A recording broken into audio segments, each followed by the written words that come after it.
Pak Menteri soal penempatan komisaris yang kemudian rangkap jabatan. Hingga kelihatan tidak inline dengan kebijakan yang memang bersih-bersih BUMN. Gimana? Ya saya rasa gini, kritik dan saran di era demokrasi ini ya sudah wajar. Tetapi kan harus kita lihat ketika bicara rangkap jabatan ini sudah sejak lama, sudah berjalan lama. Jadi ya kalau dikritik kan mesti ada solusi. Nah, hal yang kita lihat kenapa banyak rangkap jabatan di kementerian itu memang suka tidak suka banyak BUMN itu perlu juga sinergisitas dengan kementerian lain. Contoh, kita bicara misalnya Pelindo.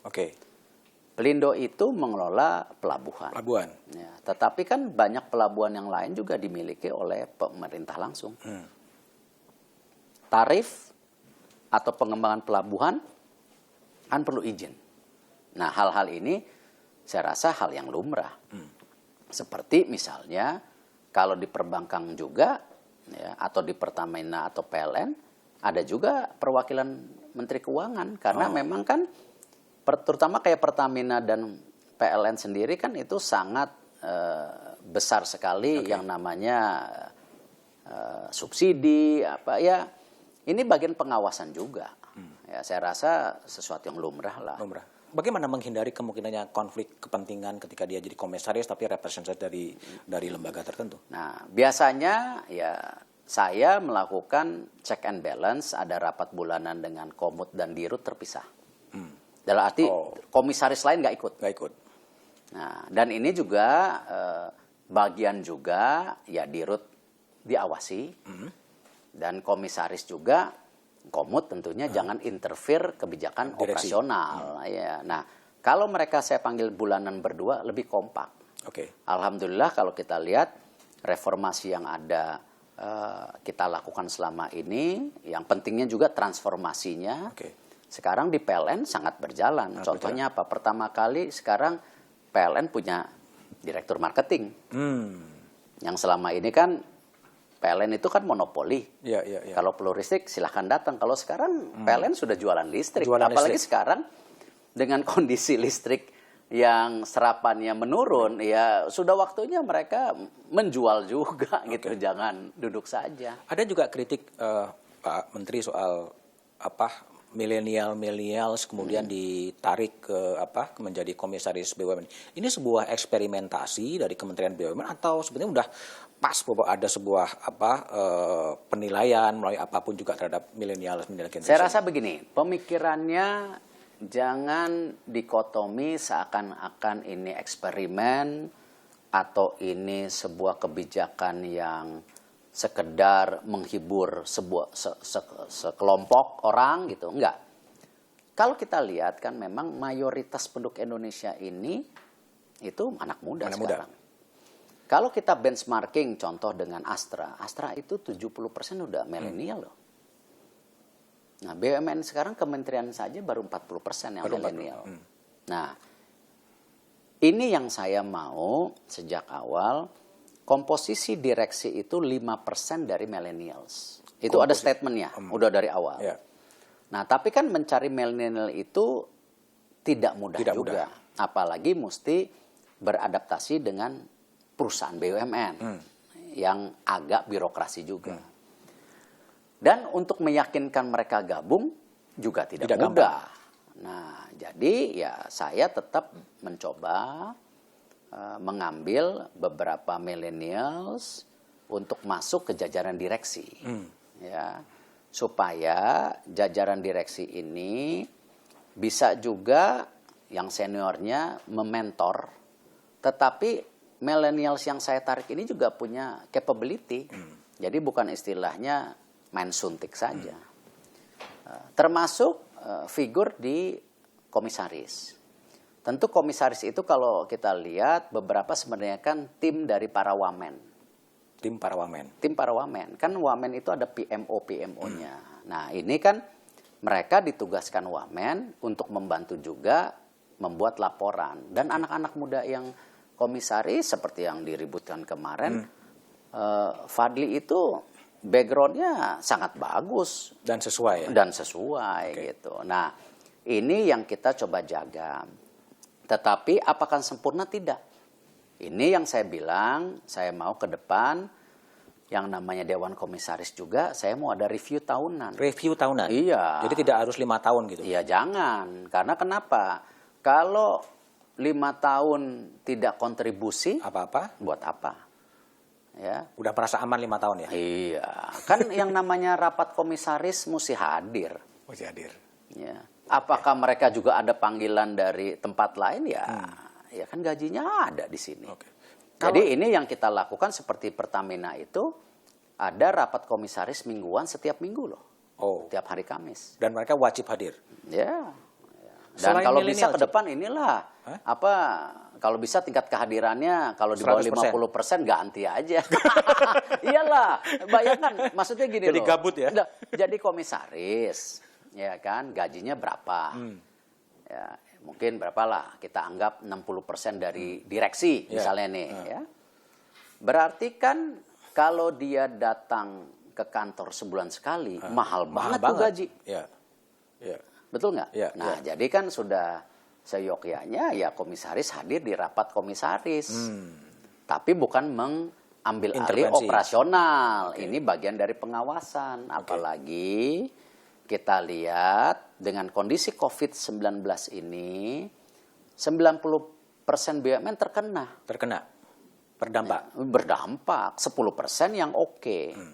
Nah, kalau 90% terkena ya mereka harus menjadi bagian leadership yang menjaga BUMN-nya itu sendiri dong, perusahaan BUMN-nya. Kalau nanti ada apa bangkrut, nah ini hal-hal yang ya ini bagian dari etika lah. Kita nggak usah bicara apa-apa. Kemarin juga saya ketemu di sini Komotaspen, Komisaris Antam, Komisaris Pelindo, Komisaris Waskita. Saya ketemu di sini beberapa komisaris, ya walaupun tim kecil ya. Ya saya udah mulai kasih inilah guidance apa yang mereka harus lakukan. Nah nanti kita akan bikin gini, ada round table, tapi ya komut-komutnya aja, karena nggak keburu soalnya kalau semua. Nah biar komutnya jadi ketua kelas lah. Oke. Ya kan?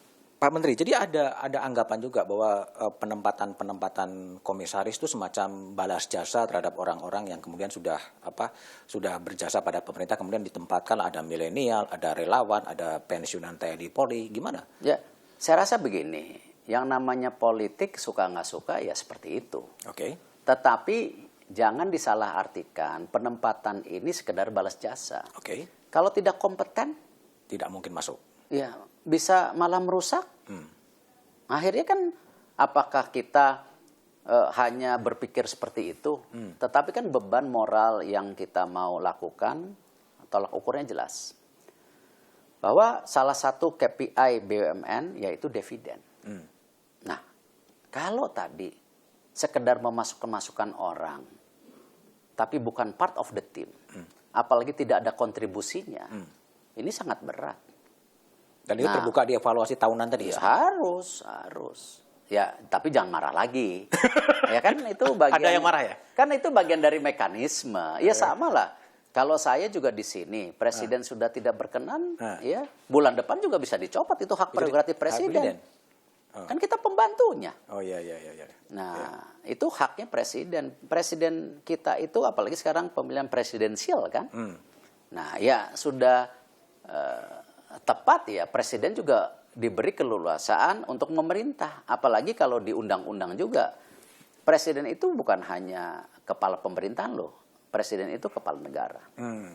Kalau Pak Menteri lihat presiden kemudian dalam satu rapat kemudian marah-marah itu ngeresponnya gimana?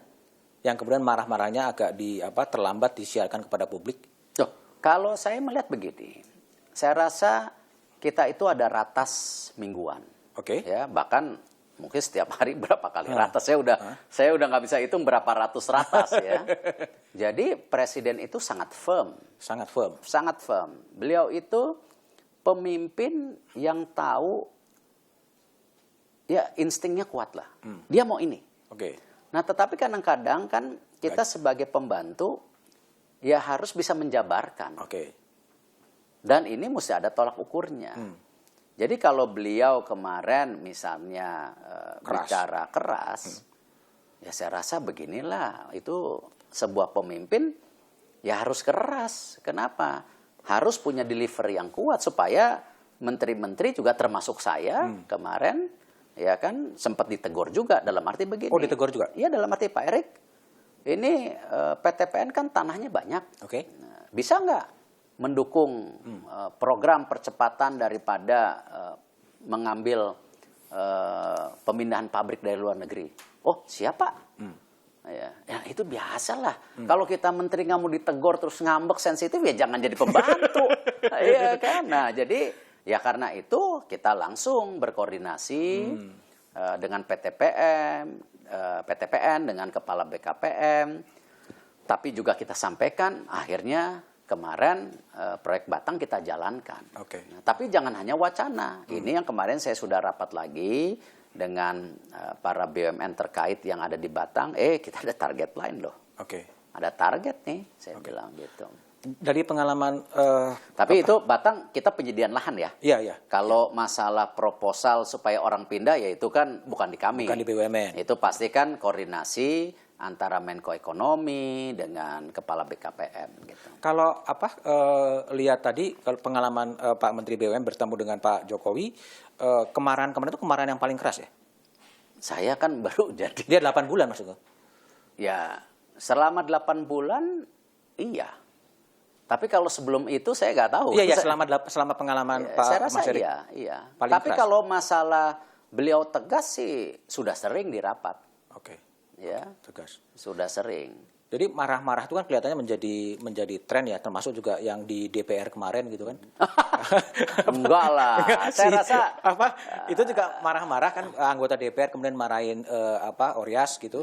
Itu gimana kalau kemudian ada permintaan kalau CSR? menurut saya gini loh, kalau DPR sama kami sebagai counterpart ada beda persepsi, ya saya rasa hal yang lumrah, ya hal yang lumrah. Tinggal konteksnya apakah sesuai dengan tupoksinya. Nah ini yang kemarin juga saya sejak awal untuk misalnya BUMN sendiri, kita kan sebagai anak baru nih, kita juga bicara kepada teman-teman di komisi, ini BUMN komisi 6 atau 11, tergantung. Kalau 11 itu lebih daripada keuangan dan lain-lain. Kalau di 6 ini lebih dari ini. Nah itu kan biasalah, tinggal bagaimana tupoksi masing-masing komisi mungkin ada benang merahnya saja. Jadi hal yang akan biasa. dikabulkan permintaan DPR untuk menyalurkan dana CSR? Loh, kalau CSR itu kan bagian yang harus disalurkan oleh BUMN, bukan tapi atas arahan DPR. parlemen. Bukan DPR dong, itu domainnya kita. Bahwa DPR minta sah-sah saja ya? Bukan, konsepnya bukan minta. Mengarahkan lah, tolong bagian ini, bagian kalau itu. Misalnya, kan DPR itu ada representatif dari daerah. Ketika BUMN tersebut berlokasi di daerah tersebut, ya harus melakukan program CSR. Dan mereka harus mengawasi. Kan ini bagian dari pengawasan check and balances. Tapi jangan misalnya BUMN yang ada di Jakarta dipaksa misalnya menyalurkan di daerah Jawa Barat. Ya kan itu yang kita sekarang sedang rapihkan. Karena kenapa? Kalau kita belajar dari pihak swasta, CSR itu kan ujungnya kembali mesti membuat perusahaan itu lebih sustain.